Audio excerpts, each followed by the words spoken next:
My name is Catherine Henry. I'm a third-year PhD student at Johns Hopkins University, and I generally work on questions of how can you use machine learning to improve healthcare, and specifically in the case of disease prediction in the ICU. So a lot of my current research has been on trying to provide clinicians with better decision support tools, specifically in the case of septic shock. So septic shock is this out-of-control immune response that causes organ dysfunction. It's actually the 11th leading cause of death in the United States and the highest cause of hospital spending in the ICU. But in order to treat this, it's critical that clinicians are able to intervene early, but current tools only allow them to react to septic shock. So the most common thing is you have a panel of experts who's come through and use their domain knowledge to create a checklist of signs to look for. It's usually like maybe a list of 5 things.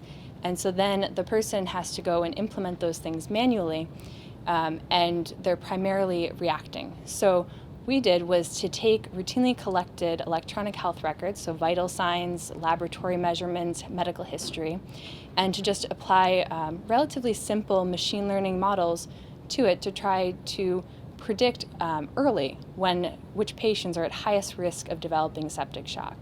And we actually found that with these routinely collected measurements, relatively simple model, we can identify these patients with an AUC of 0.83, so it's just relatively accuracy and specificity, and that we're actually able to identify them a median 25 hours prior to the actual onset of shock, and about 7 to 10 hours before they even have any signs of organ dysfunction.